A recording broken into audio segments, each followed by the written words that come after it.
Hello friends, IAS PCS study के इस online platform पे आपका स्वागत है।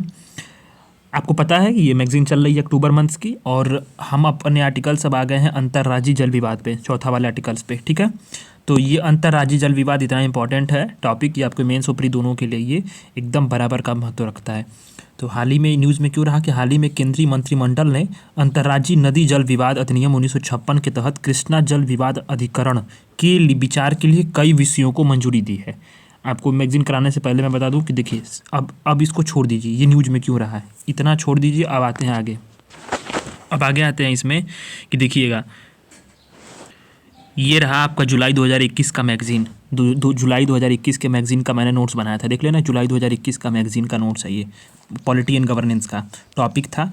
ठीक है, ये पिछड़ा आयोग। अब देखिए इसी में नीचे जो है, इसी में नीचे देखिए आपको दिया होगा 1C में अंतर्राज्यीय जल विवाद, इंटर स्टेट रिवर डिस्प्यूट वाला आर्टिकल था। तो वो उसमें उस समय की जो न्यूज़ में था कि 2021 में कि जल शक्ति मंत्रालय ने 2014 के जो आंध्र प्रदेश पुनर्गठन अधिनियम हुआ था ना, उसी के अंतर्गत गोदावरी नदी प्रबंधन बोर्ड और कृष्णा नदी प्रबंधन बोर्ड के क्षेत्राधिकार को सूचित किया। ठीक, दोनों जो बोर्ड हैं, गोदावरी नदी प्रबंधन बोर्ड और कृष्णा नदी प्रबंधन बोर्ड, इसका जो क्षेत्राधिकार है ना, इसको सूचित किया।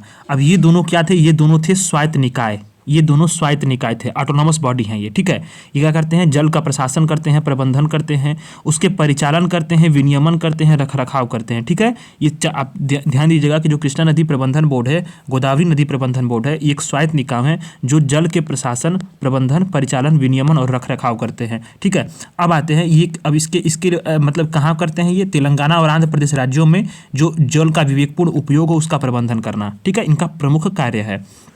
तो ये चीज़ ये न्यूज़ में रही थी, तो मैंने इस पर एक नोट्स बनाया था पहले का, 2021 का। ये इंपॉर्टेंट है, इसलिए मैंने आपको दिखाया कि पहले का जो 2000, अब मैं 2023 का आर्टिकल 2023 में अक्टूबर मंथ का करा रहा हूँ और ये जुलाई 2021 का मैगजीन का 2021 का। तो समझ रहे होंगे 2 साल बाद ही रिपीट हुआ है टॉपिक, तो कितना इंपॉर्टेंट है। ठीक है, तो यहाँ नोट्स था उसका, तो मैंने उसको बताया। और कितना अच्छा नोट्स मैंने बनाया था, देखिए। अंतर्राज्यीय जल विवाद अधिनियम 1956 क्या कहता है? अब उसके अंतर्गत जो कृष्णा नदी जल विवाद है वो सब देखते हैं। कृष्णा नदी पर निर्मित सभी परियोजना, जैसे जुराला परियोजना, नागार्जुन सागर परियोजना, पुलिचिंतला परियोजना, श्रीशैलम परियोजना, ये सारी परियोजनाएं इंपॉर्टेंट कहाँ होते हैं? प्री के लिए। इसमें सब पूछता है ये परियोजना किस नदी पर स्थित है, सब कृष्णा नदी पर निर्मित है। इसका निर्माण तभी हुआ जब आंध्र प्रदेश और तेलंगाना एक ही थे। ठीक, जब आप देखिए इसमें विवाद कहाँ से पैदा हुआ। देखिए, जुराला परियोजना थी, नागार्जुन सागर परियोजना, पुलिचिंतला और श्रीशैलम। ठीक है, इसका जब निर्माण तब हुआ जब आंध्र प्रदेश और तेलंगाना का मतलब बंटवारा नहीं हुआ था 2014 से पहले का। ठीक, अब उसके बाद क्या हुआ कि जब बंटवारा हो गया है तो उसके बाद क्या है? श्रीशैलम, पुलिचिंतला और प्रकाश वैराजन, ठीक है, इतना जो परियोजनाएं का रखरखाव कौन करता है? आंध्र प्रदेश करता है। नागार्जुन सागर और जुराला का रखरखाव कौन करता है? तेलंगाना करता है। ठीक है, विवाद का प्रमुख कारण क्या है? श्रीशैलम जलाशय। विवाद का प्रमुख कारण जो दोनों स्टेट के बीच में है वो श्रीशैलम जलाशय है। ठीक है, अब यहाँ पे आप देख लेंगे कि श्रीशैलम, पुलिचिंतला, प्रकाश वैराजन का रखरखाव आंध्र प्रदेश करता है, नागार्जुन और जुराला का तेलंगाना करता है। पर दोनों के राज्यों के बीच में विवाद जिस चीज़ पे है वो है श्रीशैलम जलाशय का। ठीक है, तो अब उसके बाद ये प्रमुख पॉइंट थे। अब ये इंपॉर्टेंट है प्री के लिए। प्री में समझ लीजिए कि ये वाला जो मैंने बनाया था नोट्स ना, मतलब रामबाण, प्रमुख अंतर्राज्यीय नदी जल विवाद। ठीक है, ये कौन कौन से नदी हैं और कौन कौन से राज्य हैं, इसको देख लीजिए आप पहले। रवि, ब्यास, सतलज नदी। ठीक है, ये इन तीनों के बीच में किन किन राज्यों में विवाद है? पंजाब में है, हरियाणा में है, राजस्थान में है। ठीक है, नर्मदा में देखिए, नर्मदा के मध्य क्या है? नर्मदा के बीच में मध्य प्रदेश, गुजरात, महाराष्ट्र और राजस्थान का विवाद है। ठीक है, मांडेल या महादई, इसको मांडेल या इसको मंडोवी कहते हैं, या महादवी कहते हैं। इसका विवाद किसके बीच? गोवा है, कर्नाटक है और महाराष्ट्र है। कृष्णा नदी का विवाद किसके बीच में है वो देख लीजिए कि आंध्र प्रदेश, कर्नाटक और महाराष्ट्र के बीच में। पेरियार नदी का विवाद किस में है? तमिलनाडु और केरल के बीच में। ये सारी नदियां हैं जिसमें क्या है कि देख लीजिए। अगर मैं आपको इसमें थोड़ा सा कलर चेंज करता हूँ, इसमें थोड़ा समझा देता हूँ। देखिए, मान लीजिए स्टेट ए है और ये स्टेट बी है। ठीक, एक नदी उद्गम होती है यहाँ से। ठीक, ये नदी का उद्गम स्रोत है और ये बह के आती है और यहाँ समुद्र किनारे है, साउथ बता रहा हूँ, साउथ इंडिया में, मान लीजिए साउथ इंडिया है। ठीक, और यहाँ बहती है। तो उद्गम स्रोत से लेकर के और जहाँ यहाँ तक राज्य सोचेगा कि हमें अपने नदी के जल संसाधन का भरपूर उपयोग करें और जल का विवेकपूर्ण उपयोग न करते हुए बल्कि जितना से ज़्यादा हो सकता है हम अपना उपयोग कर लें। राज्य जो है ये सोचेगा, ठीक। बी राज्य को परेशानी क्या होगी? बी राज्य को परेशानी ये होगी कि जब हमारे राज्य में नदी इंटर कर रही है और उसके बाद से जल का जो मात्रा है उसमें गिरावट आ रही है। अब यहाँ जल के मात्रा में गिरावट आएगी, ए राज्य अधिक उपयोग कर लेगा, तो फिर बी राज्य को क्या होगा? यहाँ जल संकट पैदा होगा, कृषि और अन्य सिंचाई संबंधी परियोजनाएं सब खत्म हो जाएंगी, संकट में पड़ेंगी। इंडस्ट्री के लिए वाटर चाहिए, वो भी नहीं दिक्कत, वो भी प्रॉब्लम होगा। बहुत सारा मतलब जल से संबंधित समस्याएं बनेंगी और ये राज्य इकोनॉमिक क्राइसिस फेस करने लगेगा, ठीक है। जो जनसंख्या उसके समक्ष चुनौतियां सक्षम खड़ी हो जाएंगी, ठीक है। तो यही विवाद होता है इसी के बीच में, ठीक है, कि जल के उपयोग को लेकर के विवाद होता है, नदी के प्रबंधन को लेकर के विवाद होता है। अब इससे मान लीजिए कोई डैम बना हो, अब डैम बना देगा ए राज्य, फिर अब इसको फिर प्रॉब्लम बी राज्य को, बी राज्य बनाता है तो भी ए राज्य को प्रॉब्लम होगा। तो ये सारी चीज़ें जो है ये यही विवाद का कारण बनती हैं, ठीक है। तो जो कावेरी नदी है, पेरियार नदी है, वो तमिलनाडु और केरल के बीच में विवाद का कारण बनी। कावेरी नदी से क्या बना? कावेरी नदी कर्नाटक, तमिलनाडु, केरल और पुडुचेरी, इसमें पुडुचेरी इंपॉर्टेंट है, ध्यान दीजिएगा, अगर ऑप्शन में आ गया तो आपको गलत नहीं करना है। तो कावेरी में कर्नाटक, तमिलनाडु, केरल और पुडुचेरी। गोदावरी नदी में है, गोदावरी में महाराष्ट्र, आंध्र प्रदेश, तेलंगाना, कर्नाटक, उड़ीसा और मध्य प्रदेश। सबसे ज़्यादा अगर कोई विवाद किसी नदी में है तो वो गोदावरी नदी में है। इसमें बहुत सारे जो राज्य हैं वो शामिल हैं, इसमें महाराष्ट्र है, आंध्र प्रदेश है, तेलंगाना है, कर्नाटक है, उड़ीसा है और मध्य प्रदेश है। वामधारा या वंशधारा नदी जो है वो आंध्र प्रदेश और उड़ीसा के मध्य का विवाद का कारण बना, ठीक है। तो अब आज देख लेते हैं यही सारा कंटेंट, अब इसमें देख लीजिए, आप देख लीजिए, यही जो है अंतर्राज्यीय जल विवाद में सब बात करने की बात की गई है, ठीक है। अब इसको हम लोग देखेंगे, इसको भी देखेंगे और इसको हम लोग देखेंगे, अच्छे से देखेंगे। तो उससे पहले हम लोग थोड़ा सा ये जो नोट्स है ना इसको कर लेते हैं, इसका नोट्स को हम लोग कर लेते हैं। देखिए तो इसमें क्या हुआ, देखिए अभी हमने देख लिया प्रमुख अंतर्राज्यीय नदी जल विवाद है। अब इसमें छोटा सा एक ये देखिए, इसके लिए प्रावधान क्या क्या है। अंतर्राज्यीय जल विवाद के लिए जो संवैधानिक प्रावधान किए गए थे वो कौन कौन से प्रावधान यहाँ पे किए गए, तो वो देखते हैं कि राज्य सूची की जो है प्रविष्टि संख्या 17 जो है वो जल से संबंधित है, ठीक है। संघ सूची की जो है 56 है, ठीक, इसमें बात की गई। आर्टिकल 262 में अंतर्राज्यिक नदियों या नदी घाटियों के जल संबंधित विवादों शिकायतों के न्यायाधिकरण के लिए प्रावधान किया गया, ठीक है। इसके अंतर्गत क्या है, संसद जो है विधि बनाकर मतलब कानून बनाकर यह प्रावधान कर सकती है कि ऐसे किसी भी विवाद का न शिकायत के संबंध में न तो उच्चतम न्यायालय और न ही कोई अन्य न्यायालय अपने क्षेत्राधिकार का प्रयोग करेगा, उसके लिए कानून बना सकती है, ठीक है। सरकार द्वारा बहुत सारे कदम भी उठाए गए। नदी बोर्ड अधिनियम 1956 बनाया गया, ठीक है। अंतर्राज्यीय जल विवाद अधिनियम 1956 है, ठीक। अंतर्राज्यीय जल विवाद संशोधन विधेयक 2019 में लाया गया, संशोधन लाया गया। फिर नदी बेसिन प्रबंधन विधेयक 2019 में ही लाया गया। नदी बेसिन प्राधिकरण स्थापित करने का प्रयास किया गया, यहाँ पे प्राधिकरण बनाया गया, ठीक है। राष्ट्रीय जल सूचना विज्ञान केंद्र की स्थापना की गई और वेब आधारित भारत जल संसाधन सूचना प्रणाली को स्थापित किया गया। तो ये सारे जो प्रयास हैं ये सरकार ने किया। तो ये देखिए कितना क्रिस्प नोट्स था। अब सोचिए एक आर्टिकल, उतना बड़ा आर्टिकल है, अभी देखिएगा उसमें भी उसी में सारी चीज़ें वही मैच करेंगी, इसमें बस न्यूज अलग होगा, बाकी कंटेंट वही सेम होगा। देखिएगा इतना सा था और इतने में नोट्स खत्म हो गया। और सबसे बड़ी बात है कि इसमें प्रीलिम्स के लिए बहुत इंपॉर्टेंट फैक्ट, ये वाला फैक्ट्स हो गया बहुत इंपॉर्टेंट, ठीक है। फिर ये जो कौन कौन सा प्रबंधन करता है, जुराला परियोजना, ये सब न्यूज में था। और इसमें से सबसे इंपॉर्टेंट बता दूं तो सबसे इंपॉर्टेंट यूपीएससी में सवाल पूछा था, ये पुलिचिंतला पे, जुराला पे और नागार्जुन सागर पे, तीनों पे ये सवाल पूछा था। उस बार मैच दी कॉलम में सवाल दिया था। तो ये होता है मतलब नोट्स बनाने का फ़ायदा कि आप कहीं मान लीजिए 2021 का था ये आर्टिकल, वो उसको मैंने यहाँ पे लाकर जोड़ दिया। अब इसको पढ़ते हैं तो अंतर्राज्यीय जल विवाद अधिनियम 1956 के तहत क्या है कि कृष्णा जल विवाद अधिकरण सेकेंड के विचार के लिए कई विषयों को मंजूरी दी गई, ठीक है। तो अब हम ये समझते हैं कि देखिए अन्य संबंधित तथ्य क्या है। जो कृष्णा नदी का जो जल विवादित है, ये अविभाजित आंध्र प्रदेश को आवंटित किए गए कृष्णा नदी के जल को तेलंगाना और आंध्र प्रदेश के बीच वितरित करने के संबंध में निर्णय देगा। हम बताया ना कि जब दोनों अविभाजित थे, मतलब तेलंगाना और आंध्र प्रदेश, तो उस समय जो है कृष्णा नदी का, तो यही जो प्राधिकरण है ना, ये स्वायत्त निकाय है, ठीक। तो उसी के बारे में ये निर्णय देगा। अब आते हैं ये जो कृष्णा नदी है उसको देखते हैं, उसके बारे में बताया कि कृष्णा नदी क्या है, पूर्व की ओर प्रवाहित होती है। जैसे ऐसे ये पश्चिमी है और ये पूर्वी, तो पूर्वी की प्रवाहित होती है। जैसे उद्गम का होता है महाराष्ट्र के महाबलेश्वर से होता है, ठीक है। ध्यान देना न्यूज में, तो ध्यान देना इसको, महाबलेश्वर से होता है, यह महाराष्ट्र में होती है, फिर कर्नाटक में हो जाएगी, ठीक, फिर तेलंगाना और आंध्र प्रदेश में होते हुए जो है ये बंगाल की खाड़ी में बहती गिरती है, ठीक है। तो अब क्या है कि इसी के बाद हाल ही में क्या है, इसके अलावा जो हाल ही में दो और एक और न्यूज आया कि सुप्रीम कोर्ट ने सतलज जमुना लिंक नहर के निर्माण में धीमी प्रगति के लिए पंजाब सरकार की आलोचना की। ठीक, अब इस कोर्ट ने केंद्र को सतलज जमुना लिंक की हुई प्रगति का आकलन करने के हेतु नहर के निर्धारण के लिए भूमि सर्वेक्षण का निर्देश दिया। तो सारी चीज़ें न्यूज में रही थी। ठीक है, तो सतलज वाला बताया ना मैंने कि वहाँ भी विवाद है। देखिए सतलज नदी वाला। तो अब कृष्णा नदी जल विवाद के बारे में जानते हैं, तो वही जो न्यूज आपको बता रहा था सब उसी में है। देखिए 1969 में क्या हुआ कि जो ये अधिनियम था, ठीक है, अंतर्राज्यीय जो जल विवाद अधिनियम था, ठीक है, उसके तहत कृष्णा नदी का जो विवाद अधिकरण का गठन किया गया। फिर इसके बाद कृष्णा नदी जो जल विवाद अधिकरण एक था, उसने कृष्णा नदी के 2060 मीट्रिक टन ऐसे जल को 75% डिपेंडेबिलिटी के आधार पर 3 राज्यों में बांटा था। 3 राज्यों में उसने बांटा, महाराष्ट्र, कर्नाटक और आंध्र प्रदेश।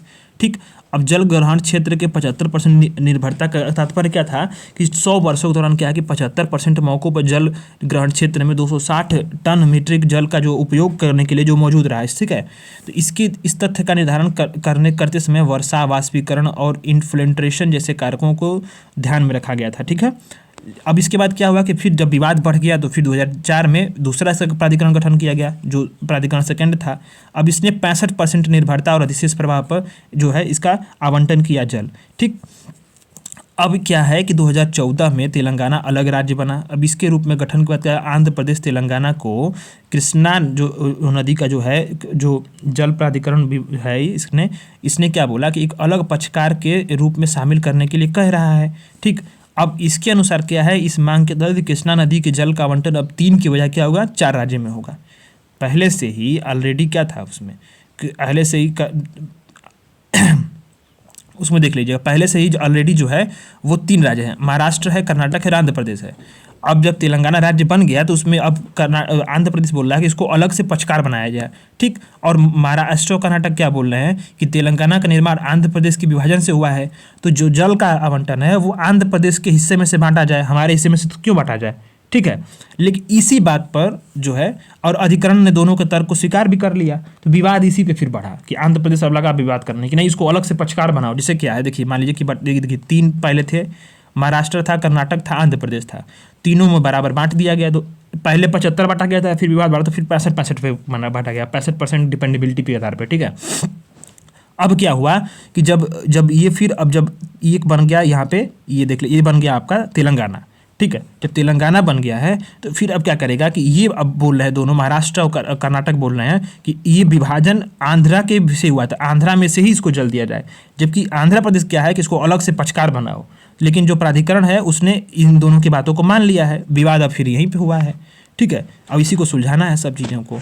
तो अब इसके लिए उत्तरदायी कारक क्या है, जो नदी का जल विवाद होता है उसके लिए कौन कौन से कारक उत्तरदायी होते हैं। तो नदी जल का समान पहुँच ना होना, जैसे 2 राज्यों से बहती है तो समांतर नदी के जो उद्गम स्रोत होता है उसके राज्य को लाभ होता है। ठीक है, और उद्गम स्रोत के निकट जो राज्य होगा उससे दूर अवस्थित राज्य होगा, उसके बीच में क्या होगा, जल संबंधी विषमता होगी, तो ये फिर आपका विवाद होगा।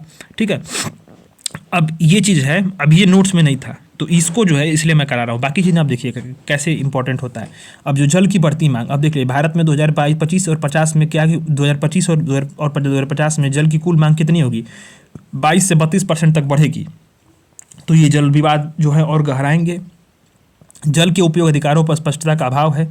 अनुसूची के 7 के तहत जल ग्रहण, विद्युत सिंचाई के लिए जल का उपयोग राज्य सूची का विषय है, और अंतर्राज्यीय जल विवाद जो संघ है वो संघ सूची का विषय है। एकीकृत दृष्टिकोण का अभाव है। जल गवर्नेंस संरचना खंडित है, अलग अलग दृष्टिकोण पर आधारित है।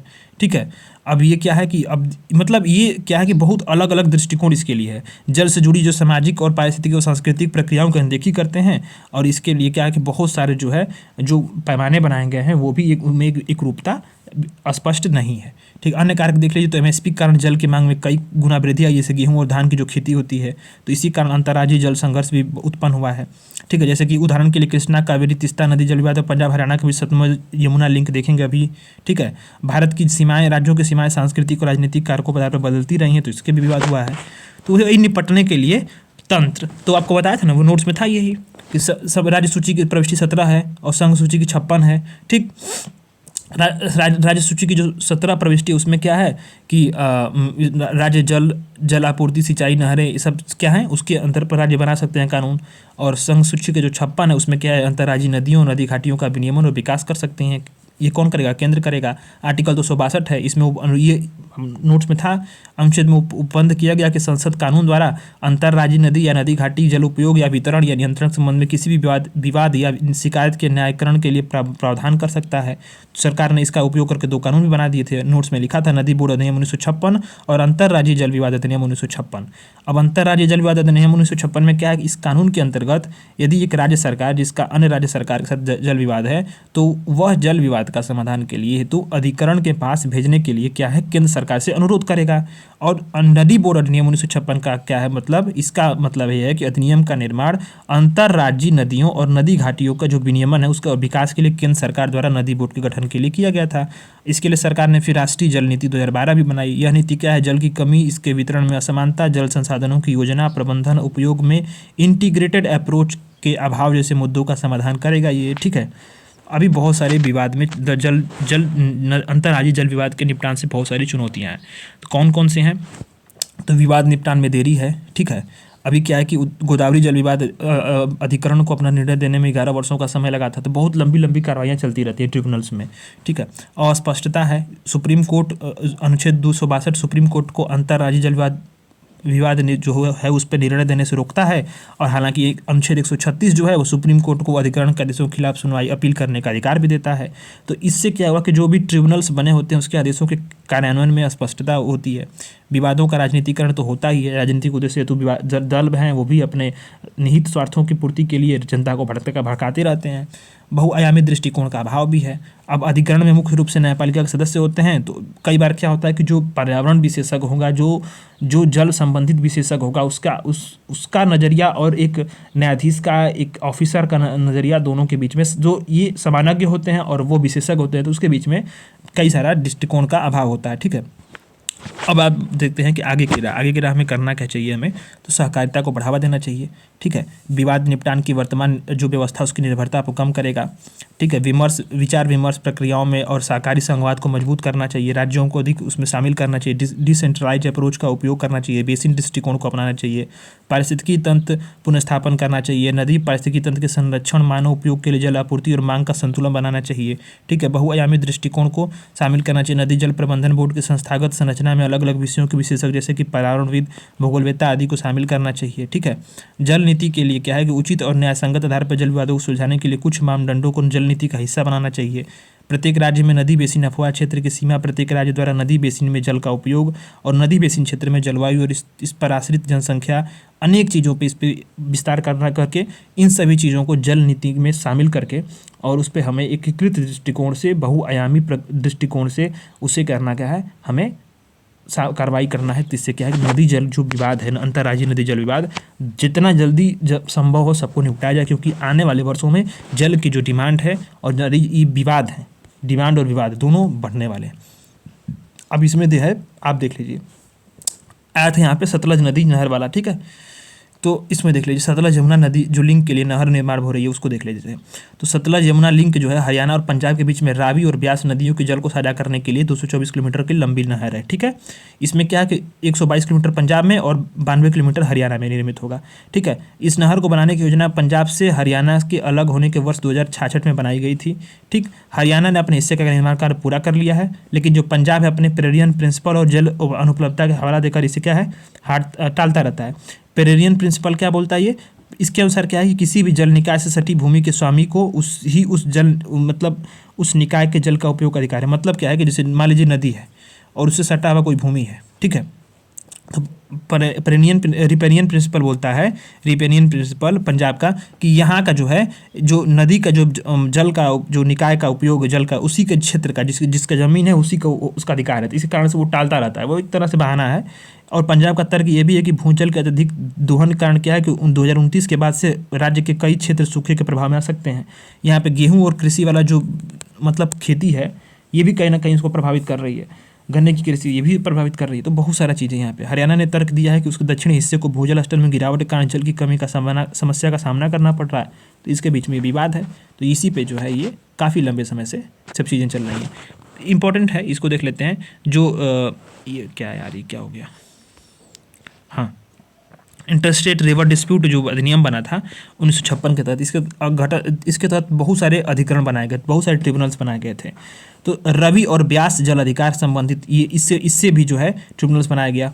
कौन कौन से इसमें राज्य थे? पंजाब, हरियाणा, राजस्थान। नर्मदा जल विवाद अधिकरण बनाया गया, महादाई जल विवाद अधिकरण बनाया गया, ठीक है। कृष्णा जल विवाद को हम लोग देखे ही हैं, कावेरी जल विवाद देखे ही हैं, गोदावरी है, सबसे अधिक इसमें था। वंशधारा जल विवाद अधिकरण बनाया गया था आंध्र प्रदेश उड़ीसा को लेकर के। तो ये सारी चीज़ें जो है आप लोग इसको देख सकते हैं। तो ये आर्टिकल कॉम्प्रहेंसिवली खत्म हो गया। तो अब मैंने आपको 2021 के न्यूज़ से लिंक करके और 2023 को करा दिया, ठीक है। तो बाकी चीज़ें आप देखते रहिएगा। अब हम लोग आते हैं अपने role of technology in public service delivery, सार्वजनिक सेवा वितरण में प्रौद्योगिकी की भूमिका। ये क्या है? ये GS2 में आपको GS2 में, ठीक है, सवाल सीधे बनता है, सीधे इस सवाल बने हैं इस टॉपिक से। और ये बराबर पूछता है कि जो पब्लिक सर्विस डिलीवरी मतलब सार्वजनिक जो सेवा वितरण है उसमें टेक्नोलॉजी का रोल क्या है। तो ये अलग अलग तरीके से सवाल बना हुआ है। इसको अगर आपका दृष्टिकोण अगर व्यापक है तो आप समझ सकते हैं कि ये कितना इंपॉर्टेंट न्यूज है। तो सुर्खियों में क्यों रहा ये टॉपिक? सुर्खियों में इसलिए रहा कि जो कैग है ना, कैग ने नागरिकों को सेवा वितरण में ICT, ठीक है, इन सूचना और संचार प्रौद्योगिकी के उपयोग को बढ़ाने की आवश्यकता पे जोर दिया है कैग ने, ठीक है। तो कैग ने जोर दिया है तो भाई इंपॉर्टेंट हो जाता है। और प्रौद्योगिकी और सार्वजनिक सेवा वितरण के मध्य संबंध क्या है? ई-गवर्नेंस को देखते हैं, ई-गवर्नेंट को देखते हैं। यह एक ऐसा उपाय है जिसके जरिए क्या है, डिजिटल तकनीक का इस्तेमाल कर सरकारी सेवाएं प्रदान की जाती हैं। इसमें सरकार के बीच में और जनता, सरकार के बीच तथा सरकार और जनता के मध्य क्या, सूचना संचार प्रौद्योगिकी के जरिए जो भी सेवाएं हैं, सर्विसेज, उसका वितरण होता है, डिस्ट्रीब्यूशन होता है, ठीक है। अब आते हैं परंपरागत रूप से सरकारी सेवा। इसमें विभिन्न विभागों द्वारा अलग अलग स्थानों पे भौतिक उपलब्धि क्या है, भौतिक उपलब्धि होती है और अक्सर कागजी प्रपत्रों का उपयोग करके पहुंचाई जाती है। हालांकि क्या है कि जो डिजिटल होगा, डिजिटल के जरिए कहीं भी किसी प्लेटफॉर्म के जरिए किसी भी समय कभी भी ये सेवाएं और जानकारियाँ दी जा सकती हैं, ठीक है। इसके लिए कोई भौतिक उपस्थिति की और अन्य चीज़ों की जो पारंपरिक तरीके हैं उसके लिए कोई मतलब आवश्यकता नहीं होती है। ये एक सुलभ और तकनीक के सम्मत जो है ये कार्य होते हैं, ठीक है। तो ये अच्छा सा एक फ्लो चार्ट बनाया है और इसको हम देखेंगे। और कैसे देखेंगे इसको देख लेते हैं। चलिए, ग्रामीण गरीबों की सहायता के लिए अलग अलग तरीके से ICT का इस्तेमाल कैसे किया जाए, ठीक है, देख लीजिए, इसको देखते हैं। तो क्या है कि गरीबी, भूखमरी, स्वास्थ्य देखभाल और शिक्षा, ये सब चीज़ों के लिए क्या है कि इसमें देख लीजिए, इसमें जो है आप देखिए, बेहतर गवर्नेंस, सेवाओं की ई-डिलीवरी, पारदर्शिता और सशक्तिकरण, ठीक है, आर्थिक अवसर, ये सारी चीज़ें। आर्थिक अवसर में क्या, बेहतर कीमतें मिलें, बाजार और ऋण तक पहुंच हो, ज्ञान कौशल विकास आदि हो, ठीक है। पारदर्शिता में सूचना और प्रसार की सहायता से ये सब चीज़ें हों। सेवाओं की जब ई-डिलीवरी होगी, पात्र लाभार्थियों को रियायती सामाजिक सेवा प्रदान करने वाली मतलब ये सब सेवाएं होंगी। बेहतर सामाजिक सेवा, स्वास्थ्य और शिक्षा के मामले में जो मामले में बढ़ोतरी होगी, लागत में कमी आएगी, कुशल आपूर्ति होगी, बेहतर गवर्नेंस होगा। तो इससे क्या होगा, सामाजिक सेवाओं में सुधार होगा, अधिक से अधिक लोगों तक पहुँच बनेगी, बेहतर गुणवत्ता होगा, पात्र लाभार्थियों तक पहुँच बनेगी, ठीक है। इससे अब आर्थिक अवसर उपलब्ध कराएंगे तो हमें क्या, गरीबों की आय में वृद्धि होगी। और पारदर्शिता और सशक्तिकरण होगा, सेवाओं की ई-डिलीवरी होगी तो क्या होगा, समुदाय की भागीदारी भी होगी, विकास से जुड़े क्षेत्र में बेहतर तरीके से धन आवंटन और व्यय और व्यापक जवाबदेही बनेगी। अब ये सब चीज़ों से मिलाकर क्या होगा, इस सब मिलाकर से गरीबी, भूखमरी, स्वास्थ्य देखभाल और शिक्षा आदि के क्षेत्र में जो है हम गरीबों की जो है मदद कर पाएंगे, ठीक है। तो ये एक फ्लो चार्ट है, बहुत अच्छा है। इसको आप लोग चाहें तो अपने नोट्स में शामिल कर सकते हैं और इसको आप मेंस में लिख सकते हैं। सेवा वितरण में प्रौद्योगिकी का महत्व देखते हैं, फिर चुनौतियां और फिर आगे की राह। ये आर्टिकल कंप्लीट हो जाएगा। तो सेवा वितरण में प्रौद्योगिकी का महत्व क्या है कि प्रौद्योगिकी के उपयोग से नागरिकों को अपना काम करवाने के लिए अलग अलग सरकारी कार्यालयों में जाने और कतार खड़े होने की आवश्यकता नहीं होती है। धन और समय दोनों की बचत होती है। ई हस्ताक्षर से ई डिजिटल जो आता है ना, ई डिजिटल वाला, ये डिजिटल रिकॉर्ड को आसानी से सजा कर सकते हैं, उसे रख सकते हैं और सरकारी विभागों की दक्षता बढ़ेगी। इससे वाहन प्लेटफॉर्म पर उपलब्ध डेटा क्या है, वाहन के अलग अलग राज्यों के रजिस्टरों से एकत्र करके प्रोसेस करते हैं। इससे क्या होगा, इससे जो है समय में बचत होती है। जैसे मान लीजिए कोई वाहन है और वो बिहार से मान लीजिए कोई माल को लोड किया और वो जा रहा है महाराष्ट्र, उसके बीच में उसको यूपी, बिहार में झारखंड क्रॉस करना है, छत्तीसगढ़ क्रॉस करना है, मध्य प्रदेश क्रॉस करना है और फिर महाराष्ट्र में भी आना है। तो क्या है, इतने 4 राज्यों में क्या है कि चारों राज्यों में जब बॉर्डर क्रॉस करेगा तब तक पहले क्या होता था, पहले हमने कम से कम 2-2, 3-3 घंटे रुक करके उसको कागज चेक कराना, परमिट लेना, तमाम उसको क्या बोलते हैं, काटा कराना, अन्य चीज़ें जो है फॉर्मेलिटीज़ पूरी करनी पड़ती थी। अब क्या है, अब सीधे सीधे सब कुछ वाहन पोर्टल पे अपलोड है, उसका सब डिजिटल रिकॉर्ड डेटा है, 15 मिनट के अंदर सभी कागजी कार्रवाइयाँ होती हैं वो हो जाती हैं। तो ये इससे क्या हुआ, दक्षता में सुधार हुआ है और समय की बचत हुई है, और सबसे बड़ी बात है कि हम जल्दी से जल्दी सर्विसेज को डिलीवर करने में सक्षम हुए हैं। डिजिटल रिकॉर्ड को अपडेट करने से क्या है, फर्जी लाभार्थी जो है काफ़ी अधिक तक वो रुके हैं, और लीकेज जो हो रहा था, लीकेज किस में हो रहा था, सेवाओं के वितरण में हो रहा था। जैसे क्या है, अपात्र लोगों को जो लीकेज मतलब अपात्र लोगों को जो भी मतलब जो उसके लिए पात्र है ही नहीं, उन लोगों तक भी जो सेवाएं और जो लाभ था वो मिल रहा था। इससे लीकेज को रोका गया डिजिटल के माध्यम से। जैसे आधार कार्ड को मनरेगा के जॉब कार्ड से जोड़ने से क्या हुआ, लाखों फर्जी लाभार्थी थे उसकी पहचान की गई, उसे हटा दिया गया। ठीक है, यही काम राशन कार्ड में भी हुआ था। ठीक है, तो इससे क्या है कि अब जवाबदेही बढ़ जाती है, भ्रष्टाचार कम होता है। ठीक है, अलग अलग स्रोतों से जो डेटा को आपस में जोड़कर बहुत सारी बेहतर लोक नीतियों का निर्माण कर सकते हैं। ठीक है, तो ये सब चीज़ें क्या है कि ये विनियमन और नियम भी बेहतर होगा, तो इससे जो है ये काफ़ी सारे इसके महत्व हैं। हालांकि चुनौतियां बहुत सारे हैं। चुनौतियां क्या हैं कि अब चुनौतियां देखते हैं कि आज भी लोगों के बीच में क्या डिजिटल डिवाइड बना हुआ है। डिजिटल डिवाइड मतलब किसी के पास डिजिटल संबंधित संसाधन मौजूद है, किसी के पास नहीं है।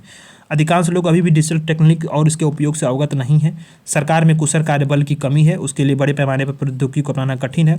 साइबर सुरक्षा के समक्ष अत्यंत जो खतरा अत्यंत चिंता का विषय है, क्योंकि सेवाएं और सरकार और जनता के महत्वपूर्ण डेटा को भी नियंत्रित करती हैं। देश के कई सरकारी संस्थानों में पर्याप्त डिजिटल अवसंरचना का अभाव है। डिजिटल अवसंरचना, इस बात को ध्यान दीजिएगा, डिजिटल अवसंरचना का अभाव है। अधिकतर सेवाओं में क्या है कि जुड़ाव नहीं है, इंटरऑपरेबिलिटी अभाव है। इससे क्या है कि जो पृथक रूप में कार्य करने में विवश रहती हैं, अब एकीकृत रूप से वो कार्य नहीं कर पाते हैं। डिजिटल इसे करना क्या चाहिए, तो डिजिटल साक्षरता को बढ़ावा देना चाहिए। ठीक, समाज में लाभों की स्पष्ट करना चाहिए। आवश्यकताओं की पूर्ति के लिए कौशल कार्यक्रमों जैसे कुशल कार्यबल का निर्माण करना चाहिए। डेटा सुरक्षा को बढ़ाने के लिए कानून ढांचे का निर्माण करना चाहिए। साइबर सुरक्षा अवसंरचना को मजबूत करना चाहिए। डिजिटल अवसंरचना में सुधार करना चाहिए। सेवाओं के आपसी जुड़ाव में वृद्धि करना चाहिए। ये सारी चीज़ें जो हैं अगर आप करेंगे तो इससे क्या होगा कि डिजिटल प्रौद्योगिकी और उससे सेवा वितरण में लाभ ले सकेंगे। और यहाँ विजनस ने एक बहुत अच्छा सा वीकली जो है ये फोकस बनाता है। ये इसको आप स्कैन करेंगे तो यहाँ गवर्नेंस में प्रौद्योगिकी की भूमिका के बारे में बहुत सारी चीज़ें यहाँ पे लिखी हुई हैं। तो ये आपका GS2 का जो गवर्नेंस वाला पोर्शन है वहाँ से रेडी हो जाएगा। ठीक है, वीकली फोकस। ठीक है, प्रौद्योगिकी गवर्नेंस लोक नीति के नए युग का निर्माण, मैंने इसको पढ़ा हुआ था, बहुत अच्छा कंटेंट है, जरूर पढ़ना आप इसको, हिंदी में है। ठीक है, तो ये यहाँ पे अब आते हैं हम लोग की तीसरे आर्टिकल पे, अपने जो सबसे महत्वपूर्ण लास्ट आर्टिकल ये है। इसके बाद हम लोग कल जो है ये विजनस के जो मैगजीन का पॉलिटी एंड गवर्नेंस है वो खत्म कर देंगे। तो इसमें दिखाया है कि कंज्यूमर प्रोटेक्शन इन इंडिया सुर्खियों में क्यों रहा, कि कुछ रिपोर्ट से पता चला कि जो कंज्यूमर प्रोटेक्शन आयोग है, मतलब उपभोक्ता संरक्षण आयोग है, उसके समक्ष लंबित मामलों की संख्या में क्या हुआ, गिरावट आई है। दिसंबर 2022 में क्या है कि जो लंबित मामले थे उसकी संख्या थी 5,55,000। सितंबर 2023 में क्या हुआ, घट करके 5,45,000, यानी कि वही आपका जो है वो कम हो गया, 5,45,000, यानी कि 10,000 की संख्या कम आई है। तो इसमें क्या है, उपभोक्ता का जो अधिकार है उसके बारे में और उपभोक्ताओं के दायित्व उसके बारे में ये बहुत बेहतरीन सा फ्लो चार्ट उसको देखते हैं। फिर उपभोक्ता किसे कहते हैं, भारत में उपभोक्ता संरक्षण की आवश्यकता क्यों पड़ी, फिर इसके लिए क्या क्या उपाय किए गए, और हर चुनौतियाँ क्या हैं। जैसे मान लीजिए कि जो विभिन्न प्रमाण हैं, चुनौतियाँ क्या हैं और आगे की राह क्या है, इसको हम लोग देख करके ये आर्टिकल हम लोग यहाँ पे समाप्त कर देंगे। तो इसको देख लेते हैं कि जो उपभोक्ता अधिकार है उसके बीच और उपभोक्ता का दायित्व उसके बीच में क्या क्या संबंध है। तो उपभोक्ता संरक्षण अधिनियम द्वारा कौन कौन से अधिकार दिए गए, सूचना का अधिकार दिया गया, सुनवाई का अधिकार दिया गया, उपभोक्ता शिक्षा का अधिकार दिया गया, सुरक्षा का अधिकार है, चयन का अधिकार है और शिकायत निवारण का अधिकार है। दायित्व क्या होते हैं, जो हम उपभोक्ता होते हैं तो उसका दायित्व भी कुछ होता है। अलग अलग दायित्व क्या है कि अपने अधिकारों का उपभोक्ताओं का अधिकारों का उपयोग अवश्य करना चाहिए। खरीदारी करते समय सभी उपभोक्ता को सावधान रखना चाहिए। वास्तविक समस्याओं की शिकायत को दर्ज करानी चाहिए। और हालांकि अब देखिए उपभोक्ता दायित्व में और भी सारी दायित्व आते हैं कि जो खरीदारी करते हैं तो उसमें बिल अवश्य बनाना चाहिए, बिल अवश्य मांगे। सतर्क उपभोक्ता को जांच परख कर खरीदारी करना चाहिए। लोक लुभावन विज्ञापनों से प्रभावित नहीं होना चाहिए और उपभोक्ताओं को गुणवत्ता के प्रति जागरूक होना चाहिए। ये सारे हमारे दायित्व हैं, ये हमारे दायित्व हैं और इसी पे जो है ये सारे अधिकार भी टिके हुए हैं। अगर दायित्वों का पालन नहीं करेंगे तो फिर अधिकारों का कोई महत्व नहीं रह जाएगा। दायित्वों का पालन करना चाहिए। इसके बाद आपके अधिकार प्राप्त करने का जो मतलब होता है ना कि वो जो अधिकार जो मिलेंगे आपको वो भरपूर अधिकार को आप हकदार होगी। अगर आप मान लीजिए इसमें बिल नहीं लिए और आप चले गए उपभोक्ता संरक्षण बोर्ड के हमको यहाँ पे ये फ्रॉड हुआ है, तो बिल ही नहीं रहेगा तो फिर वो करेगा क्या।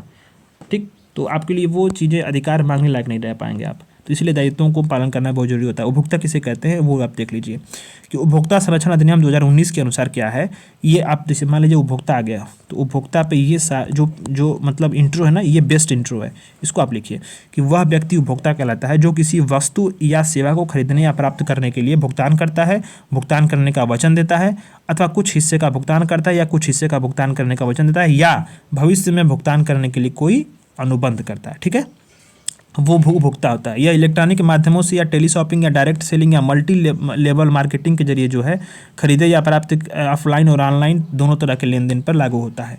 हालांकि क्या है कि यदि कोई व्यक्ति वस्तुओं को पुनः बेचने या उसका वाणिज्यिक उपयोग करने के लिए खरीदता है या सेवाओं का लाभ उठाता है या तो उससे जो है उपभोक्ता नहीं माना जाएगा और वो जो है कंज्यूमर प्रोटेक्शन एक्ट 2019 के दायरे में भी नहीं आता है। ठीक है, संरक्षण की आवश्यकता क्यों है? तथ्यों पर आधारित विकल्प। बाजार में क्या है, नकली खराब गुणवत्ता वाले उत्पादों की आपूर्ति में वृद्धि हुई है। ऐसे में क्या है, कंज्यूमर प्रोटेक्शन एक्ट अपने नियमों का पालन कराकर जो भी उत्पादों से जुड़ी सूचनाओं का प्रचार प्रसार करता है। ठीक है, गैर कानूनी गतिविधियों को रोकने के लिए, कालाबाजारी, जमाखोरी जैसे अनुचित व्यापार प्रथाओं को रोकने के लिए और उसके विरुद्ध कार्रवाई के लिए उपभोक्ता संरक्षण की जरूरत पड़ती है। ठीक है, भ्रामक विज्ञापन, जैसे कि कई सारे उपभोक्ताओं को अपने उत्पाद या सेवाओं के बारे में गलत जानकारी देते हैं। ठीक है, कई सारे व्यवसाय, इससे जो है उनके बारे में जानने के अधिकार का उल्लंघन होता है, तो इससे जो है उससे जुड़े के लिए ये जो है बहुत जरूरी होता है। शिकायत निवारण क्या है? उपभोक्ताओं के लिए प्रभावी शिकायत निवारण तंत्र को प्रदान करने के लिए और मिलावटी उत्पादक बिक्रियों के जैसे मामलों में शिकायतों का समाधान करने के लिए, जवाबदेही सुनिश्चित करने के लिए व्यवसायों की, इसलिए इसकी आवश्यकता पड़ती है। आर्थिक समृद्धि और प्रतिस्पर्धात्मकता क्या है?